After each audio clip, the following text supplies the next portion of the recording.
Thank you. Thank you, President Clinton, for your kind and generous words. It was an honor to serve in your administration, and we're all honored by your presence here today. And I have to note that over 20 years ago, when a conservative philosophy seemed dominant in our nation, you broke through and told us to still believe in a place called hope. Thank you, Mr. President.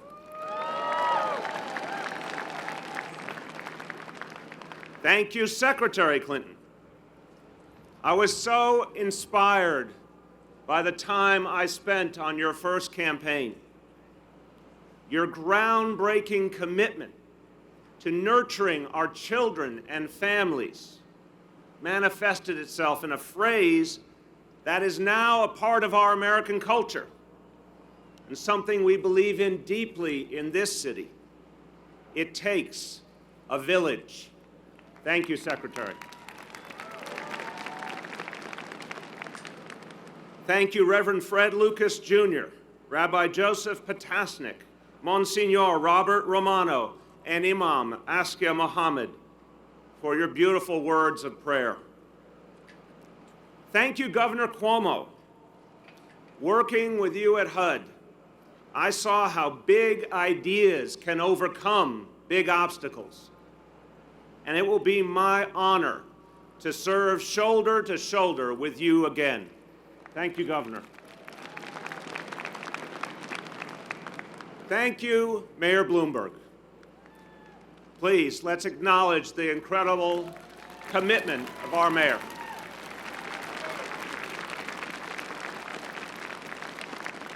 To say the least, you led our city through some extremely difficult times, and for that we are all grateful.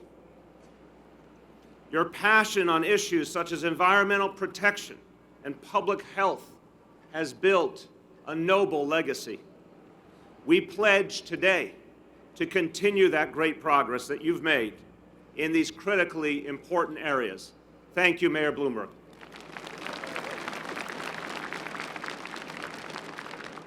And thank you, Mayor Dinkins, for starting us on the road to a safer city, and for always uplifting our young people.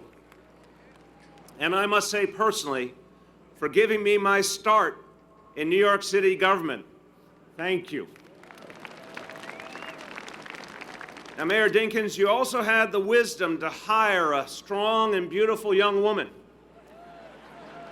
who walked up to me one day in City Hall and changed my life forever. Charlene?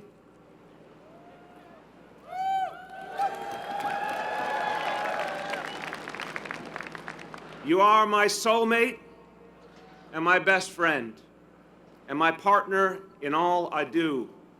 My love for you grows with each passing year.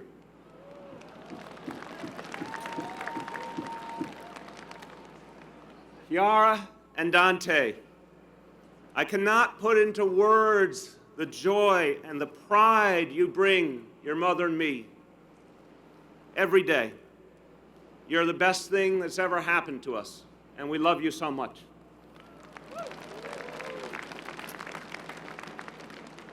And finally, thank you to my brothers, Steve and Don, and all my family assembled here today from all around this country and from Italy. You have always guided and sustained me. Grazie.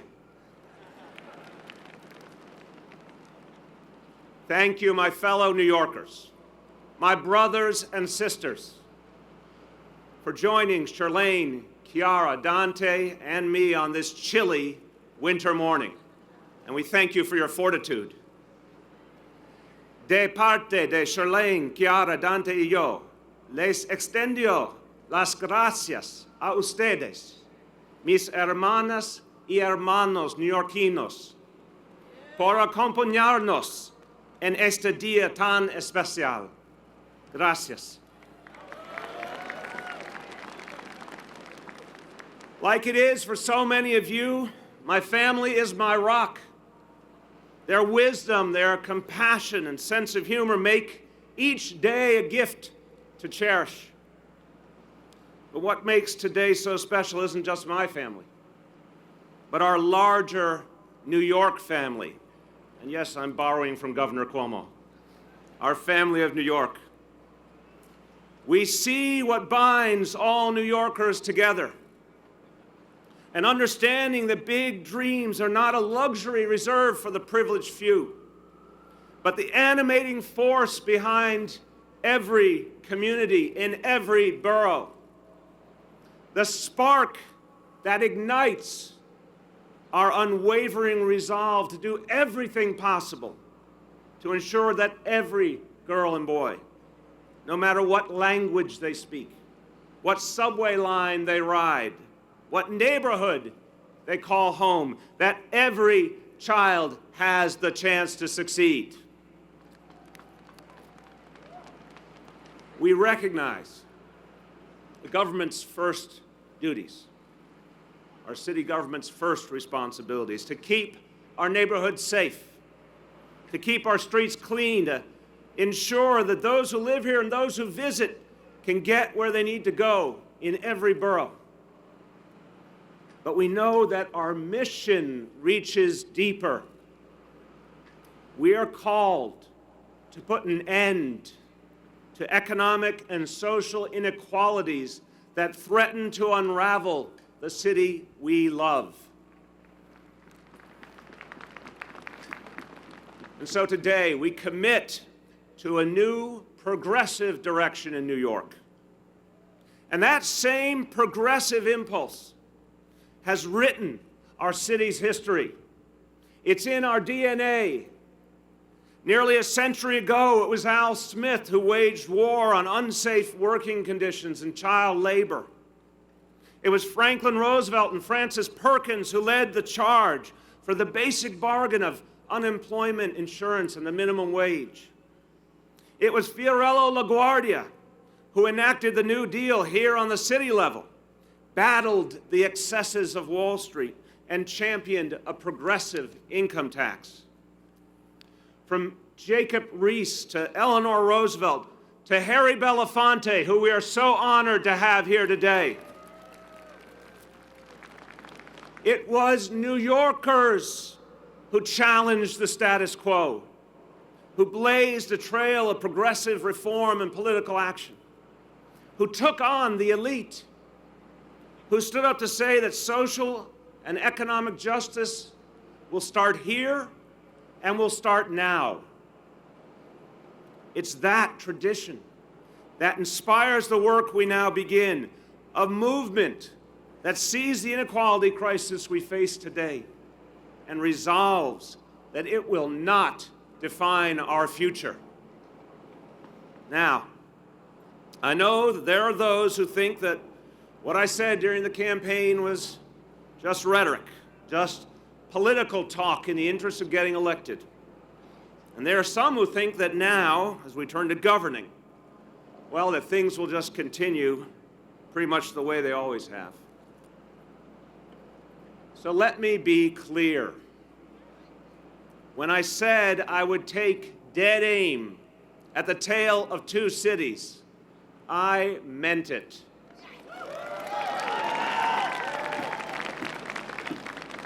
And we will do it. I will honor the faith and the trust you have placed in me, and we will give life to the hope of so many in our city. We will succeed as one city. And we know this won't be easy. It will require all that we can muster, and it won't be accomplished only by me. It will be accomplished by all of us. Those of us here today and millions of everyday New Yorkers in every corner of our city. You must continue to make your voices heard. You must be at the center of this debate. And our work begins now.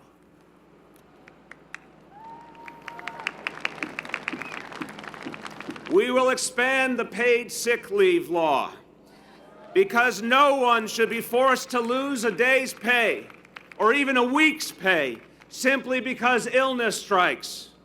And by this time next year, fully 300,000 additional New Yorkers will be protected by that law. We won't wait. We'll do it now.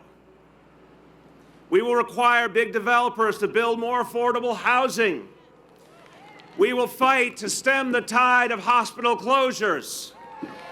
And we'll expand community health centers into neighborhoods in need so that New Yorkers see our city not as the exclusive domain of the 1%, but a place where everyday people can afford to live, work, and raise a family. We won't wait. We'll do it now. We will reform a broken stop and frisk policy, both to protect the dignity and rights of young men of color and to give our brave police officers the partnership they need to continue their success in driving down crime. We won't wait. We'll do it now. And we will ask the very wealthy to pay a little more in taxes so that we can offer full-day universal pre-K for every child in this city and after-school programs for every middle school child. And when we say a little more, we can rightly emphasize the little. Those earning between $500,000 and $1 million a year, for instance, would see their taxes increase by an average of $973 a year.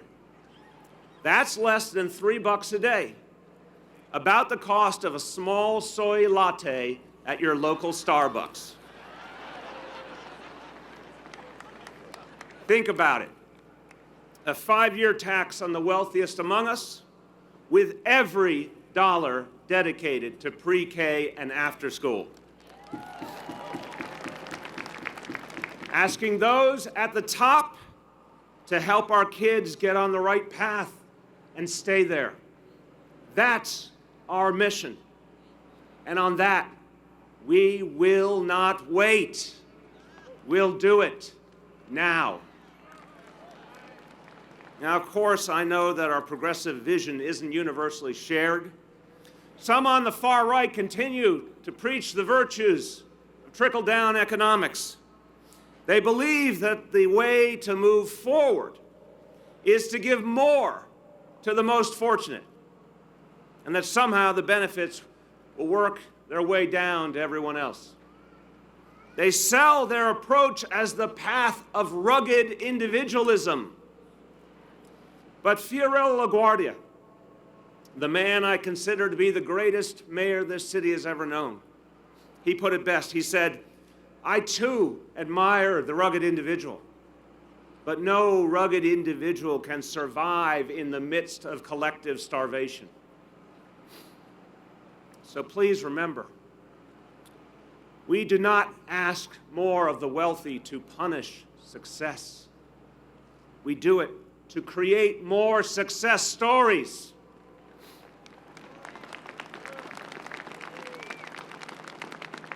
And we do it to honor a basic truth, that a strong economy is dependent on a thriving school system. We do it to give every kid a chance to get their education off on the right foot from the earliest age, which study after study has shown leads to greater economic success, healthier lives, and a better chance of breaking the cycle of poverty. We do it to give peace of mind to working parents who suffer the anxiety of not knowing whether their child is safe and supervised during those critical hours after the school day ends, but before the workday is done. And we do it because we know that we must invest in our city, in the future inventors and CEOs and teachers and scientists, so that our generation like every generation before us, can leave this city even stronger than we found it. Our beloved city is no stranger to big struggles and no stranger to overcoming them. New York has faced fiscal collapse and a crime epidemic, terrorist attacks, and natural disasters. But now, in our time, we face a different crisis, an inequality crisis. It's not often the stuff of banner headlines in our daily newspapers. It's a quiet crisis, but one no less pernicious than the ones that came before. Its urgency is read on the faces of our neighbors and their children as families struggle to make it against increasingly long odds. To tackle a challenge this daunting, we need a dramatic new approach, rebuilding our communities from the bottom up, from the neighborhoods up. And just like before, the world will watch us as we succeed. We will remember what makes New York, New York. A city that fights injustice and inequality, not just because it honors our values, but because it strengthens our people. A city of 5 boroughs, all created equal. Black, white, Latino, Asian, gay, straight, old, young, rich, middle class, and poor. A city that remembers our responsibility to each other. Our common cause is to leave no New Yorker behind. That's the city that you and I believe in. It's the city to which my grandparents were welcomed from the hills of southern Italy. The city in which I was born, where I met the love of my life, where Chiara and Dante were raised. It's a place that celebrates a very simple notion that no matter what your story is, this is your city. Our strength is derived from you. Working together, we will make this one city. And that mission, our march towards a fairer, more just, more progressive place, our march to keep the promise of New York alive for the next generation, it begins today.